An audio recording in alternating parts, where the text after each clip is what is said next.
A gente está entrando, então, colocando agora essa guerra como a terceira guerra e responsável por esse grande reset. Grande reset. Vai resetar tudo. Por quê? Porque, olha só, vamos fazer uma análise... A Segunda Guerra que transformou os Estados Unidos no que ele é, ou a primeira mais a segunda? A segunda consolida, né? Consolida, né? Porque a Primeira Guerra, a grande transformação foi derrubar dois impérios. O Império Turco-Otomano e o Império Austro-Húngaro.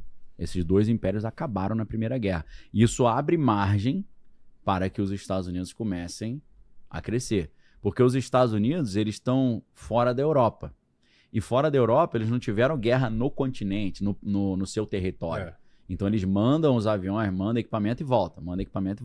Tanto na primeira quanto na segunda. Apesar de que quem estuda história sabe que alguns balões explosivos foram lançados do Japão para os Estados Unidos, né? Os caras estavam na Califórnia, vinha voando um balãozinho lá do Japão e começava a explodir. Né? Mas o efeito é mínimo, né? Efeito pequeno. E também os americanos fizeram uma sacanagem com os japoneses, porque teve campo de concentração de japonês nos Estados Unidos. Sério? Durante a Segunda Guerra Mundial. É mesmo? Teve. Então, assim, a gente não pode esquecer que a Segunda Guerra Mundial você tinha Rússia junto com os Estados Unidos e do outro lado você tinha o Japão, a Alemanha e a Itália. Né? Então, italiano ficou mal visto, alemão também, japonês. Os caras meteram o japonês em campo de concentração nos Estados Unidos. É uma coisa louca, a galera fala. Nunca imaginei, né? Que é Land of the Free, Home of the Brave, né? Terra dos livres e lar dos corajosos. Mas teve isso. Agora, então, crise energética e petróleo caro, o que eles estão fazendo? Eles estão forçando a transição mais rápida.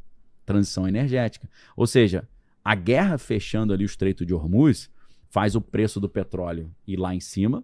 Agora, antes de vir para cá, eu estava vendo uma conversa na... Chegou a 120, baixou para 80, subiu para 90, tá quanto agora? Cara, não sei. Aí depois dá uma olhada no preço do barril de petróleo. Toda hora que eu falo tá tanto, ele já mudou, aí é fogo, né? O Irã falou que vai fazer chegar a 200. Então, aí eu tava vendo uma entrevista... Estão bombardeando, depois eu mandei uma imagem. Estão explodindo. Dubai, meteram míssil Dubai. Não, entre 92 e 93,80. Aí, que já é bem salgado, né? Aí o que acontece? Os caras, como o Irã falou que vai chegar a $200 o barril... Aí a entrevistadora perguntou lá pro especialista na Al Jazeera em inglês, que é aquela emissora do Catar. Qual é o impacto, né? Qual é a novidade da gente ter um petróleo a $200? É ele. Claro que a novidade nunca aconteceu. Assim? Sabe qual é a novidade? É que é uma novidade, nunca aconteceu. Novidade porque é novidade. Então assim, cara, quando a gente tem coisas que nunca aconteceram, dependendo do impacto dela, ela é classificada lá como um cisne escuro, que é aquela coisa que pega todo mundo de surpresa, tem um impacto gigante na economia, na tecnologia, na guerra, e depois que passa, todo mundo fala, eu já sabia, era óbvio, né? Essa é a teoria do cisne negro lá do Nassim Taleb, né? No livro, né? Acho que é a teoria do cisne negro, alguma coisa assim, que escreveu também o Antifrágil, né? É um cara meio nojento, eu acho ele metido pra caramba, mas o livro é interessante. Então, preço do petróleo vai lá em cima, gasolina e energia, tudo fica mais caro no mundo inteiro. Isso pressiona os governos e as empresas a arrumar outra solução. Imagina, Vilela, que o Homer, de repente, chega aqui e fala, quero um aumento. Aí ele fica mais caro. Daqui a pouco ele fala, quero um aumento. Daqui a pouco... Aí você fala, vou começar a pensar num substituto por Homer. Não é não? É o que está acontecendo com o petróleo. O petróleo pode ficar tão caro que o mundo vai ter que falar, não dá mais para usar petróleo, meu irmão. A gente vai ter que usar outra parada. E é isso que o grande reset quer. Ele quer que o petróleo fique insustentável para o mundo fazer essa transição. Mas não é o mundo que vai fazer a transição, é o povão. O povão vai ficar sem petróleo e sem energia e as elites vão usar o petróleo todo para alimentar os data centers. Você está entendendo a ideia? É uma jogada de convencer a população que é bom a gente jogar toda a energia para os data centers e convencer a população que a melhor coisa para eles é ficar com energia eólica e fotovoltaica. Só que aí os caras vão lá, escurecem a atmosfera e ferra com tudo, né? Que aí cadê a energia fotovoltaica, né? E a ideia é essa, então. Petróleo muito alto favorece o grande reset, porque o grande reset quer o Green New Deal, o novo acordo verde, né? A mudança da matriz energética para uma matriz renovável e sustentável. Então, isso pressiona o governo e as empresas a acelerar essa saída do petróleo, sair do carvão também, sair do gás natural, e investir pesado nos renováveis, no hidrogênio, nas baterias, exatamente o que o grande reset quer, quer reconstruir o mundo melhor, né, com uma pegada de carbono baixa. Então, se você entende o nível de perigo para as liberdades que o Grande Reset traz, essa guerra está favorecendo o aceleramento desse processo de concentração de poder e concentração de renda. Mas aí não seria bom para a China, que está mais adiantada na matriz... Nessa transição? Na matriz então, elétrica? A China está investindo pesadamente nessa transição, porque ela sabe que depender do petróleo é uma arma ocidental contra ela, como está acontecendo agora, mas eles não conseguiram fazer isso ainda. Está naquela teoria lá do problema dos 3 corpos. Tá. Eles não chegaram no ponto de falar, aí petróleo... Não preciso mais de você. Foi bom enquanto durou, adeus. Não, eles são muito dependentes do petróleo ainda. Então tá dando um prejuízo terrível, tá? Outra coisa que essa crise global agora ajuda. É bom para a Rússia, né? Porque aí ela volta a vender mais petróleo para a China, ou não tem nada a ver? Então, aqui tem um problema, porque agora a Rússia tá, por incrível que pareça, mais próxima dos Estados Unidos que da China. Por quê? O Putin tá falando, eu quero fazer aliança com a Europa, eu quero ajudar os Estados Unidos a vencer os seus problemas, porque nós estamos vendo aquilo que é chamado de Kissinger invertido. Porque o Henry Kissinger, nos anos 70, ele ele inventou uma ideia de fortalecer a China para combater a Rússia. Agora é o Kissinger invertido, é fortalecer a Rússia para combater a China. Cara. Então a Rússia está se alinhando com os Estados Unidos e fazendo uma frente contra a China, por incrível que isso pareça. Por incrível que isso possa parecer. Então, é claro que Putin, ele enxerga nisso uma vantagem. Não porque ele vai vender mais petróleo para a Rússia, mas talvez ele fazer mais alianças com o Ocidente. E conseguiu o que quer, né? Conseguiu o que quer, obviamente, né? Inclusive o Donald Trump ontem teve uma conversa de 1 hora de duração no telefone com Putin. Ah, é? E eles falaram sobre a guerra no Irã e a guerra na Ucrânia também. Ele estava acusando a Rússia de ajudar a localizar os alvos americanos e ajudando o Irã. Passando informação privilegiada, né? Mas, ó, aqui, na minha singela e humilde opinião, tudo isso é para briga de comadre. Também, Esses dois aí são chapa quentíssima. Também acho. Tem uma coisa que desaparece da internet, que é o forte vínculo de Donald Trump com a Rússia. Donald Trump novo, você vê fotos dele lá na União Soviética, fazendo negócio com os russos. O Trump é antigo já nessa aliança com o russo, entendeu? Esse cara é igual o Forrest Gump, meu irmão. Esse cara já fez tudo que você duvida, ele já fez. A história dele é estranhíssima. Se você quiser ver um pouco dessa história, eu já indiquei.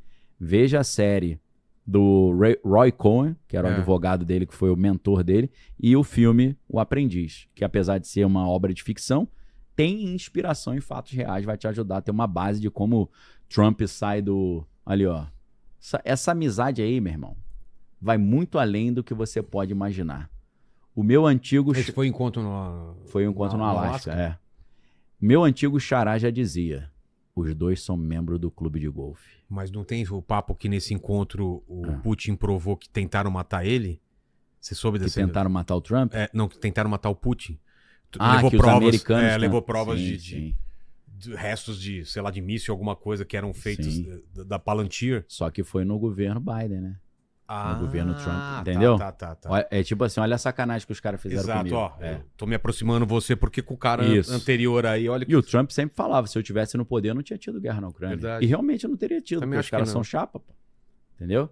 Por que começa essa guerra na Ucrânia? Porque com o apoio dos Estados Unidos, a OTAN tava partindo para cima da Rússia. Cada vez mais perto. Cada vez mais perto. Puxaram a Finlândia, a Suécia. Tá todo mundo com a arma voltada ali pra Rússia, pô. No quintal da Rússia. Aquela história. Aquela história não, aquela questão. Quem não conhece a história, tá fadado a repetir os erros do passado. A gente vai estudar, por exemplo, a crise dos mísseis em Cuba. Lembra dessa história? Sim. Baía dos Porcos. Baía dos Porcos também, né? Toda essa época do John Kennedy, né? Que ele tentou frear, a Rússia não conseguiu e tal. Então, o que acontece? Os caras dizem assim, poxa, os russos vêm e botam mísseis nucleares em Cuba apontados para os Estados Unidos. Isso é um absurdo, né? Mas aí a pergunta que a gente faz é, por que os russos fizeram isso? O que motivou? Porque os americanos colocaram mísseis na Itália e na Turquia voltados para a Rússia, pô. Então... Aí eles falaram, vai botar míssil na minha cara, eu vou botar na tua.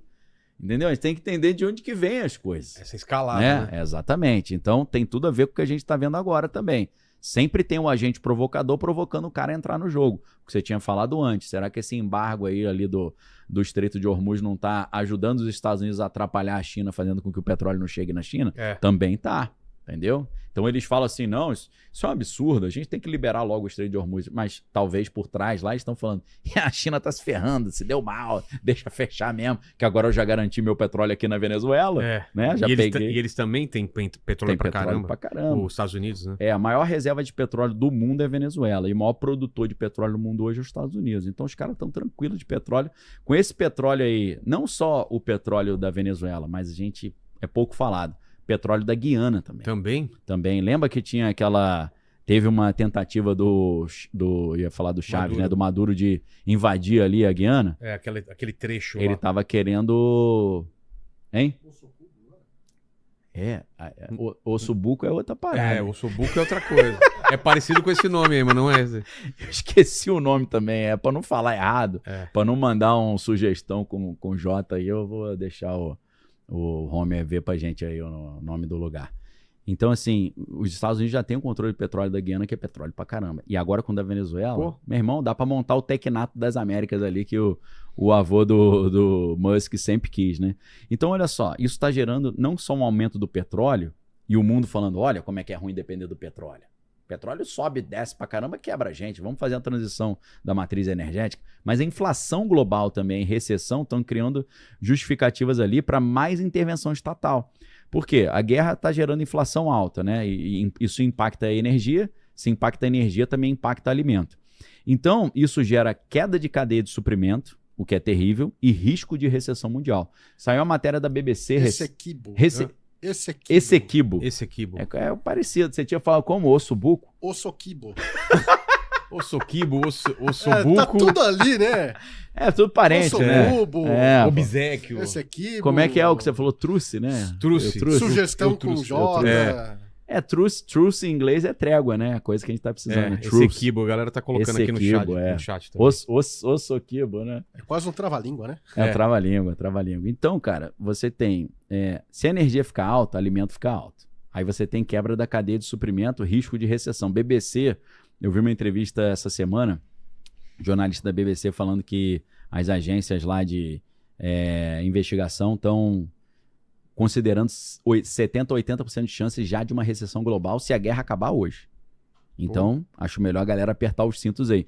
Então, o que acontece? Os governos já estão gastando uma fortuna em defesa, trilhões em defesa e subsídios, e isso o quê? Abre espaço para mais controle econômico, né? Mais impostos sobre ricos, renda básica universal, gasto público massivo, né, nessa agenda verde, igual ao que o Grande Reset defende. O que ele defende? Governo maior e mais ativo, mais interferindo na sociedade. Acaba aquele negócio do Estado mínimo neoliberal e volta um Estado forte. Só que não é um Estado forte que você escolheu um líder. É um Estado forte que você nem participa da gestão. Você fica só ali acomodado e esperando pingar na tua conta seu token da sua moeda digital. Eu ia falar real digital, mas real digital foi pro espaço, né?